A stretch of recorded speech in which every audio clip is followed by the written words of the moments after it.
Bonjour à tous, je suis une nouvelle fois ravi de pouvoir vous présenter une nouvelle personne qui aide le monde associatif dans son développement. Aujourd'hui, je vais vous présenter Karen et nous allons parler d'intelligence collective. L'intelligence collective, c'est une compétence à développer pour notamment vos réunions, pour vos projets associatifs et pour le développement de votre association.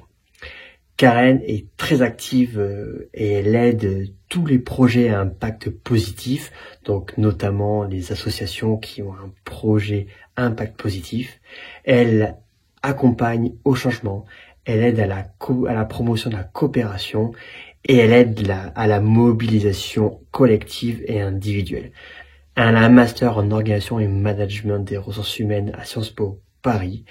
J'ai vraiment adoré notre échange car je connaissais la notion d'intelligence collective, mais finalement je savais pas vraiment ce que c'était et du coup je me suis rendu compte que je l'utilisais sans le savoir pendant mes formations, pendant les réunions avec mes bénévoles et finalement même dès qu'on a un projet, dès qu'on a des idées à soumettre, à brainstormer avec mes équipes, et du coup on utilise cette intelligence collective. Du coup, ça m'a donné envie encore plus de creuser le sujet. Vous allez voir que cet échange est très intéressant et j'invite tout le monde à se mettre à l'intelligence collective. Sans plus attendre, je vous laisse avec notre échange avec Karen. Salut Karen, ça va? Hello Clément, bah écoute, très bien, et toi? Ouais, je suis content de t'avoir parmi nous sur la chaîne Optimaso. On aide le monde associatif et en ce moment, tu vois, j'ai un nouveau cheval de bataille où j'essaye de transformer le monde associatif et essayer de le faire évoluer. Et quand on a échangé ensemble il y a quelques temps, tu m'as parlé d'intelligence collective. Je me suis dit que l'intelligence collective, ça pourrait être un réel outil pour le monde associatif. Alors, c'est un thème pour le coup que je ne maîtrise pas. Alors, en règle générale, dans les interviews, je maîtrise quand même plutôt pas mal le côté financement, la com, le management. Mais c'est vrai que ça, c'est quelque chose que j'ai entendu parler, bien sûr, mais euh, voilà, j'y connais rien et je pense que les gens qui vont nous regarder n'y connaissent rien non plus. Donc, du coup, j'aimerais vraiment que tu nous en parles. Et la première question que je te pose, pour toi, c'est quoi, du coup, l'intelligence collective? Pour moi, l'intelligence collective, c'est le fait que des personnes de divers horizons vont se réunir pour réfléchir à des solutions, générer des idées pour résoudre un problème. Ok. Et c'est l'idée en fait que le fait que ces personnes se réunissent, ils vont être plus efficaces qu'une seule personne qui est experte sur le sujet dans la prise de décision. Ouais, c'est la somme. En gros, c'est la somme des individus. Faut qu'on ait un plus grosse masse de réflexion, de conseils et de diversification aussi, je suppose, de ce qu'on va donner, quoi. Parce que chacun a peut-être son idée en fonction de son vécu. C'est un peu ça, c'est l'idée que quand on est tout seul, on va avoir peut-être une idée et que si on partage cette idée, quelqu'un d'autre va avoir une idée et ça va avoir un effet boule de neige. Et c'est là où peut-être qu'on va trouver la meilleure idée. Il y a vraiment ce proverbe africain qui résume très bien ça, c'est tout seul on va plus vite et ensemble on va plus loin. Tu viens de me voler mon intro. Je voulais dire ça. J'étais en train de me dire, c'est trop bien. Parce qu'en fait, c'est une phrase qu'on dit beaucoup et je suis Ouais, tellement en accord avec ça. Et je pense que ça résonne dans le monde associatif. Parce que tu vois, déjà, de base, il faut être deux pour créer une association. Alors, moi, j'ai des personnes qui m'appellent, ouais, je veux créer une asso. Je dis, OK, mais vous êtes combien? Ah, je suis tout seul. Je dis, OK, bon, mais alors déjà, ça va être compliqué parce que la genèse même d'une asso, c'est partager des choses ensemble, mettre en commun des connaissances, des compétences, des ouais. savoirs pour une cause qui est plus grande que nous, tu vois. Et du coup, pour moi, en fait, c'est peut-être le monde associatif qui a inventé l'intelligence collective, tu vois, je sais pas, mais En tout cas, c'est vrai que c'est une approche qui peut être utilisée dans tout type d'organisation et je trouve qu'il y a une vraie force dans le monde associatif, dans l'utilisation de l'intelligence collective, notamment par le fait que les gens qui participent au projet associatif sont des gens hyper motivés, qui croient dans le projet et qui veulent en fait donner leur énergie dans un projet. Et le fait que ces personnes-là soient intéressées par les sujets, si on fait appel à eux pour leur demander leurs idées, ils vont forcément les partager. bah oui, non, mais c'est clair. Et tu vois, je trouve que quand on implique aussi ces personnes dans ce projet associatif, et moi, tu vois, quand j'essaie d'enseigner tout le côté management, et il y a plein de gens qui me disent, ouais, mais moi, mes bénévoles, ils sont pas motivés, je suis tout seul. Je dis, ok, mais tu les impliques dans ton projet? C'est-à-dire qu'à un moment, quand tu recrées ton projet associatif, je sais pas, en juin ou en septembre, quand tu refais le point, est-ce que tu leur demandes leur avis? Est-ce que tu les impliques vraiment? Parce que pour moi, c'est la base, quoi. C'est-à-dire que si au moment tu dis, oh, on va faire ça, et les gens, ils sont pas très alignés finalement avec ce qu'on va leur demander, ils veulent pas tenir une buvette, ou ils disent non, mais encore faire un loto, ça nous intéresse pas du tout. Et du coup, bah, c'est pour ça qu'ils sont pas impliqués. Parce qu'en fait, dès le départ, je pense que les mettre dans le projet, dire, OK, qu'est-ce que tu as envie de faire? Quelles sont tes compétences? Qu'est-ce qu'on pourrait du coup créer en synergie pour faire un super projet, tu vois? Et là, bah, si la personne donne son avis dit, bah, moi, je pense que ça, c'est intéressant, c'est sûr que quand tu vas lui demander un coup de main pour mettre en place le projet, elle sera présente, elle sera là tout au long. C'est ça. Même si c'est pas bon, bah, elle essaiera de trouver des nouvelles solutions et s'arranger, quoi.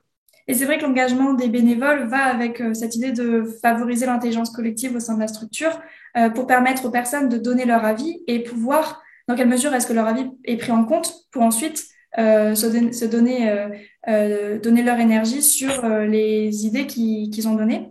Et c'est vrai que euh, c'est important pour les dirigeants d'associations d'embarquer le collectif avec justement des façons de prendre en compte les avis des bénévoles. Et c'est pas forcément facile tout le temps parce que les dirigeants d'assaut sont pris dans le quotidien, dans les tâches opérationnelles. Et c'est vrai que il y a c'est beaucoup mieux d'avoir des bénévoles qui sont proactifs, qui vont savoir comment prendre en main un sujet et commencer un projet sans avoir à attendre qu'on leur donne les missions à faire. Et en même temps, bah, il faut prendre aussi en compte des bénévoles qui peuvent être moins proactifs et leur donner les billes et le cadre de sécurité pour agir et mettre en œuvre leurs projets. Ouais, je suis totalement d'accord avec toi. Et du coup, tu as parlé donc donner des billes aux bénévoles. Toi, tu aurais une bille à nous donner par rapport finalement à un exo d'intelligence collective qu'on pourrait mettre en place assez facilement?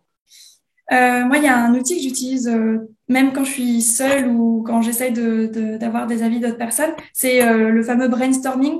En français, ça peut se traduire par la tempête des cerveaux. Et c'est l'idée qu'en fait, En fait, des cerveaux, excellent. ouais, moi j'aime beaucoup, ça me fait trop rire cette traduction française. C'est l'idée que on va poser une question et chacun va écrire sur un post-it des idées en lien avec la question pour résoudre le problème en lien avec la question. Et ça va être de façon individuelle dans un premier temps. Donc pour être un peu, on va dire, moins influencé par les idées des autres, pour ensuite mettre en commun. Et qu'en fait, quand les personnes vont dire leurs idées, ça va donner d'autres idées aux personnes et on va construire sur ça. Et ensuite, la personne qui facilite ce processus va également choisir une façon de faire voter les meilleures idées pour ensuite arriver à converger vers l'idée qui peut répondre à la question ou les idées, les différentes idées qui peuvent permettre de résoudre le problème initial. Et moi, je le fais quand j'ai un projet, par exemple, que je commence, bah, je me fais et que j'ai une difficulté auquel je peux faire face, je mets au centre, enfin ça du coup c'est le mind mapping, c'est je mets au centre d'une feuille le sujet, le thème, la problématique, pour ensuite, sans filtre, sans juger mes idées, les mettre à droite, à gauche du centre de la feuille, pour pouvoir après arriver à, peut-être que c'est la troisième idée partant de la droite qui va me servir, ou la quatrième, ou plusieurs. Et c'est vraiment c'est aussi, enfin, c'est important aussi d'avoir un cadre pour le brainstorming, c'est-à-dire qu'il faut vraiment dire aux gens que il n'y a pas de mauvaise idée, toute idée est bonne à prendre, que on va pas toutes les prendre, et on sait que aujourd'hui les idées qu'il y a eu, enfin que par exemple pour arriver à trouver la lumière ou à créer une gomme ou des choses comme ça, c'est pas quelqu'un s'est dit vas-y on va créer une gomme. Non, mais c'est peut-être en ayant une idée, en fait il l'a ajusté et peut-être quelqu'un d'autre lui a donné une idée qui lui a donné l'idée de la gomme. Et en fait c'est comme ça qu'on construit des choses. Et moi je crois beaucoup à ça et je l'utilise même dans des domaines personnels. Ouais, alors c'est assez rigolo parce que du coup, je l'utilise dans mes formations. Alors, pas aussi cadré que toi. Moi, en mode brainstorming, voilà, on donne un thème et chacun voilà, s'exprime. Et après, on trie et ensuite, c'est pas forcément un vote, mais j'aime bien ce process de on donne plein d'idées et ensuite, après, voilà, on élit un petit peu la meilleure idée que tout le monde pense. Et vu que c'est une personne qui a donné l'idée, mais tout le monde a voté pour cette idée-là, du coup, bah, en fait, ça revient à ce que tout le monde ait la même idée, tu vois. Et ça, je trouve ça hyper intéressant. Je vais te piquer ce process. Alors, Je pourrais t'en dire plus si tu veux, enfin, dans un aparté, de te donner un peu plus de cadre, parce que c'est vrai qu'il y a des gens qui peuvent ne pas oser, par exemple, parce que la créativité, il faut la favoriser. Enfin, c'est-à-dire que c'est pas, aujourd'hui, on est moins créatif par rapport au fait qu'on est plus dans une réalisation d'action, plus que un processus de réflexion on se pose rarement en fait pour réfléchir sur un problème et avoir plusieurs idées. Et donc, avoir un cadre qu'on donne aux participants, ça permet de vraiment leur dire, bah voilà le cadre, et en fait, vous faites ce que vous voulez à l'intérieur de ce cadre. ok. Et ça permet également de dire que bah, si on dit bah, dans le cadre, c'est on ne juge pas l'idée de l'autre, bah, c'est important. Enfin, c'est dans le sens où toute personne qui va le faire, on va essayer de lui dire, bah voilà, on prend toutes les idées, on favorise la quantité versus la qualité Mm. des idées, parce que c'est après que ça se passe. Donc là, c'est important vraiment d'avoir des règles en fait d'une certaine manière pour favoriser la créativité.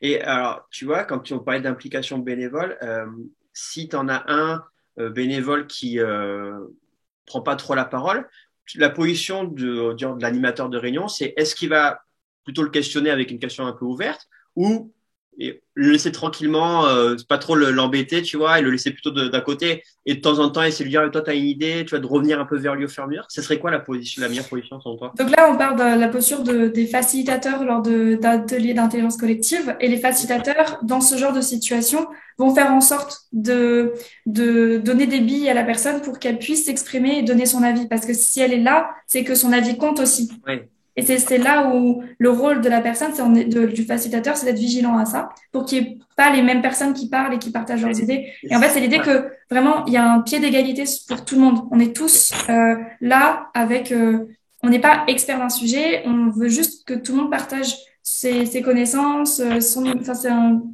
on combine notre imagination et Ouais. nos savoirs en fait pour trouver des idées.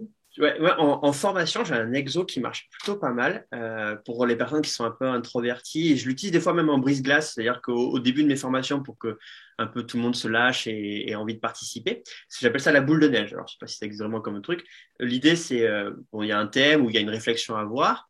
Chacun bosse sur un post-it, tu vois, marque une ou deux idées. Et après, je mets deux personnes, je fais des groupes de deux. Donc, eux, ils sont là et ils prennent les deux idées. Ils disent, OK, ben, les deux idées me plaisent, on les garde. Ou, oh, il y en a qu'une qui nous plaît finalement, donc on n'en garde qu'une. Et après, les deux, genre, je les mets par quatre. Donc, ça fait les deux groupes de deux, ils se mettent par quatre, tu vois. Ils font le même exo.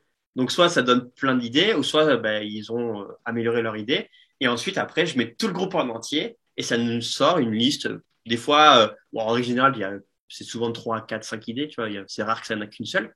Mais, et ça, c'était cool parce que du coup, moi, ça me permettait que chacun donne son avis parce que à deux, tu vois, tu participes plus facilement que quand tu es 20. Et au fur et à mesure, en fait, c'était crescendo et du coup, tu avais quand même une participation un petit peu générale de tout le monde, quoi. Et chacun C'est donnait son beaucoup, avis. ouais, c'est beaucoup utilisé dans les ateliers Ok. d'intelligence collective, de design thinking, enfin de tous ces ateliers où on veut trouver des solutions à un problème ou qu'on veut faire émerger quelque chose. Ça aide beaucoup les personnes introverties à parler parce qu'en effet, comme tu dis, il y a moins de monde. Moi, je trouve cet exercice génial parce que justement, ça fait travailler la force du collectif où il y Ouais. a des petits groupes qui se créent et ensuite on combine et on combine et on combine et on a l'impression qu'en fait, tout le monde, le consensus est presque unanime enfin sur la fin parce que tout le monde est bah, enfin, plus ou moins d'accord en fait sur l'idée finale. Ouais. Moi, c'était vraiment une révélation. J'avais fait une formation sur l'éducation thérapeutique pour les patients quand j'étais responsable de la région Poitou-Charentes en escrime. Là. Ma formation, c'était que du coup de l'intelligence collective. Donc en fait, tu viens de comprendre que c'était que ça, mais c'est grâce à toi parce que je n'avais pas pris conscience avant. À chaque fois, il y avait des thématiques à voir. Et au lieu que l'intervenant parlait, c'est le docteur Maroubi, s'il se reconnaît, je le remercie encore de m'avoir enseigné ça. Et ben, tu vois, au lieu que ce soit hyper descendant, il nous fasse le cours, au contraire, à chaque fois, il y avait toujours un petit jeu, exercice, truc de, voilà, je me rappelle, il y avait plein de formes, et moi j'avais tout noté parce que je trouvais ça impressionnant, en fait, les formes qu'il lui utilisait pour nous faire apprendre de la pédagogie. J'étais quand même, ça faisait 10 ans que j'étais pédagogue et tout, et quand tu découvres finalement ça, tu te dis, mais c'est trop bien, quoi. pour apprendre. Et donc, ok, donc c'est l'intelligence collective. Alors, du coup, Mais du coup, je rebondis parce que en fait, c'est ce qu'on, enfin, il y a un terme dans tout ce qui est éducation, c'est les classes inversées, où en fait, c'est limite les élèves qui font le cours, où tu as le prof qui a une posture de facilitateur du savoir, parce que lui, il a le savoir, ok, mais il va pas le transmettre de façon, il connaît et on transmet, mais plutôt comment faire des exos pour que les élèves découvrent en fait les concepts que veulent transmettre le prof. d'accord. Et je trouve que c'est hyper puissant en fait comme façon, sur le long terme dans la mémorisation, je trouve que c'est encore plus puissant que je vous transmets le savoir que j'ai.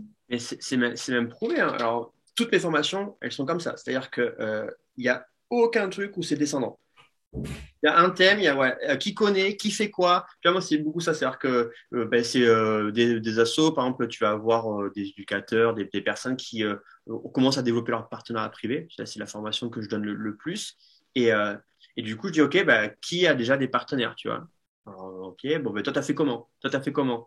Et en fait, au fur et à mesure, on commence à lister un peu les trucs. Et après, derrière, moi, je fais un résumé de tout. Et je dis, bon, voilà, ça, c'est comme ça. Un exo que je fais, c'est par exemple sur un post-it, genre j'aime beaucoup les post-it, hein. J'ai une consommation de post-it dans les formations. Et je leur dis, OK, par exemple, donnez-moi 3 actions de promotion pour développer vos partenariats privés, tu vois. Et du coup, ils notent, moi je fais ça, moi je fais ça. Et après, on les met, et on les met sur table. Et du coup, je regroupe sur les post-it, et du coup, ça fait des catégories. Je dis, voilà, vous avez ce système, vous pouvez mettre cette méthode ou ce système-là en place, ça et tout. Et je trouve ça hyper facilitant pour les personnes. Et même pour eux, je suis sûr que derrière, ils ont vraiment participé, ils ont tout retenu, quoi. Que ça tombe et qu'en fait, ils sont sur leur téléphone seulement parce que du coup, ils se font chier, quoi. En fait, tu connais bien l'intelligence collective, hein, tu le pratiques Yeah, dans les formations, t'appelais pas ça comme ça, mais d'une certaine manière, c'est de rendre actifs les participants dans le processus. Euh, et donc, c'est en effet qui a déjà fait ça comme ça et comment vous pouvez partager votre expérience aux autres. ouais. Mais ça, je pense que, tu vois, alors je vais pas citer, mais ceux qui enseignent aux enfants de 4 ans à 18 ans, ça serait bien qu'ils s'en inspirent un peu plus. Ouais. Et du coup, tout à l'heure, tu parlais de problèmes, que ça aide à résoudre les problèmes. Et alors, moi, c'est aussi mon boulot, j'aide les assos à résoudre leurs problèmes. Et notamment sur tout le côté projet sportif, projet associatif, parce que là, c'est vraiment en ce moment. Est-ce que toi, tu auras un petit conseil, un petit outil à nous donner pour justement voir un peu plus cette vision de notre projet associatif? Pour définir la vision d'une asso, moi, un conseil que je peux donner pour favoriser l'intelligence collective, c'est d'inclure les bénévoles qui sont réguliers, moins réguliers, des personnes qui viennent de parcours différents, des jeunes, des plus âgés, d'avoir même des partenaires. C'est-à-dire que s'il y a des partenaires proches, de les inviter. Après, il faut en effet peut-être préparer l'atelier pour savoir combien de personnes est-ce qu'on veut avoir et quelle est la capacité de la personne à animer l'atelier, dans le sens où c'est différent d'animer un atelier pour 8 que d'animer un atelier pour 50 personnes. Et en effet, c'est de peut-être choisir peut-être des représentants, des partenaires, un représentant de ce cercle-là, un représentant des bénévoles ou plusieurs, et faire en sorte que ce soit pas des personnes qui sont tous de la même école ou des personnes qui sont tous du même âge, qui ont tous la même sensibilité, mais c'est plutôt d'inclure toutes les personnes qui sont déjà motivées, voire curieux tout simplement du projet associatif pour avoir aussi leurs connaissances, leur imagination, à quoi ils rêvent en fait, enfin c'est quoi leur rêve pour l'asso, et ça peut vraiment être pertinent en fait pour développer une vision pour l'asso. D'accord, ok. C'est vraiment hyper intéressant. Et du coup, là, quand tu parles du nombre 8 à 50, toi, je t'attends de réfléchir à ça. Tu as un nombre limité où tu peux. En fait, je pense je pense qu'il faut faire attention il y a une petite limite, je pense, en fonction du temps qu'on veut y mettre, de l'énergie, parce que il y a un moment où il faut que le processus de convergence vers une idée soit pertinent, efficace pour arriver à trouver une solution et pas avoir 10 000 idées qui sont sur la table et on ne sait pas trop quoi en faire, par laquelle commencer. Donc, il faut arriver au bout du processus de réflexion pour la définition de la vision. Et en même temps, se dire, combien est-ce qu'on a de facilitateurs ou de personnes qui peuvent animer l'atelier pour soutenir le nombre de personnes qu'on a. Parce que quand on est beaucoup, enfin, c'est important d'avoir peut-être un soutien avec une autre personne ou trois, enfin, en fonction de, parce que comme tu sais, il y a les post-it, nanana, enfin, il y a le matériel Ouais, aussi ouais, il y a à distribuer, et puis c'est quelque chose qui peut se faire sur une journée, 2 journées, enfin, ça peut prendre le temps qu'on veut. Et en fait, moi, j'aime bien cette phrase de la contrainte naît la créativité. Et en fait, faut contraindre aussi. Faut se dire que les personnes qui sont présentes sont les bonnes personnes, que si on alloue 5 minutes à un exercice, ben, c'est pas une de plus parce que on sait que le reste du processus va aussi prendre du temps, etc., etc. Donc, euh, c'est important de cadrer et de préparer en amont l'atelier parce que favoriser l'intelligence collective, c'est pas juste qu'il y a une idée et puis on avance là-dessus. Il y a quand même une posture à avoir, de facilitateur, une préparation avec un timing, etc. pour que il y ait le processus de sélection d'idées qui aille jusqu'au bout. Ok, ok. Et du coup, pas mal. Merci pour ces conseils. Franchement, c'est hyper intéressant et je pense que tout dirigeant bénévole peut mettre ça facilement en place. Est-ce qu'il y a une erreur absolument à éviter pour cette intelligence collective, mettre en place cette intelligence collective? Je pense que ça revient à ce que je disais, de éviter d'avoir que des personnes du même parcours Ok. ou du même Diversifier. univers, c'est diversifier. La diversité, c'est clé, et le cadre aussi. Pour moi, c'est vraiment les deux conseils. Avoir un cadre, donc le temps qu'on va y passer, le fait de poser que c'est un cadre bienveillant, où on ne juge pas. Peut-être, moi, je sais que j'adore commencer mes ateliers avec les accords Toltec. Les fameux accords où il y a vraiment le côté où ne rien prendre personnellement, enfin je vais pas tous les citer, mais c'est vraiment Elles sont mettre un affichées cadre. juste ici, moi je les ai là. La Ouais, parole est que ta parole soit impeccable, etc. Je les ai, c'est ouais. ça. Moi, en tout cas, je trouve que ça favorise un certain. On est tous sur le même pied de OK, où est-ce qu'on en est? Voilà, où le cadre est posé et on fait ce qu'on veut à partir de ce cadre-là. Merci. Et Parce ça que- permet aussi de recadrer des gens qui ont l'habitude de trop parler, trop juger. Et en fait, l'avoir dit permet de se dire, bah, en fait, attention, ce qu'on a dit au début de l'atelier, c'est Ouais, carrément. Ok. Mais ça, je suis d'accord aussi. Euh, tu vois, le jugement, des fois, fait que les personnes s'en retiennent alors que c'est dommage. Juste pour appliquer un peu ce que tu as dit par rapport à diversifier le nombre de personnes qui viennent de différents horizons, c'est vrai que souvent, on va se retrouver à 3, 4 en tant que dirigeant. Ça va être le président, peut-être la trésorière et des personnes qui sont très impliquées. Et là, peut-être que le conseil qu'on pourrait donner, c'est leur dire, OK, ben, vous avez souvent l'habitude de faire ça. Donc, à la limite, faites une première pré-réunion entre vous. Vous commencez à mettre des jalons et savoir un peu où vous allez. Et après, essayez de recruter des personnes, donc des échantillons de votre association. Si vous avez votre responsable des partenaires, va peut-être le faire intervenir. Moi, je dis même aux personnes, ben, des fois, faites venir un chef d'entreprise qui est partenaire depuis quelques années. Ça peut être intéressant parce que lui, il a aussi l'envers du décor. Euh, vous êtes face à lui, lui donne de l'argent à une association, pourquoi il le fait, quelles sont ses motivations, et en règle générale, il va vous donner aussi des bons conseils. Donc, ça peut être intéressant de le mettre. Du coup, l'idée, c'est de ne pas voir tout le temps les mêmes personnes, parce que si vous avez les mêmes personnes, ben, vous allez reproduire finalement les mêmes choses, et du coup, peut-être pas vous développer comme vous le souhaiterez, quoi. Donc, avoir plein de petits échantillons de personnes. Moi, je dis 5, 8 personnes, je trouve que c'est pas mal. Après, je trouve que ça fait un peu trop, surtout sur des trucs un peu pointus, mais pour définir une vision, moi je pense que un peu moins de 20, 8 je trouve que ça peut, en fonction de ça dépend aussi de l'association, hein, ok. s'ils sont une petite asso. Moi je trouve que des ateliers d'intelligence collective avec 12-20 personnes, Ok. moi je trouve ça bien.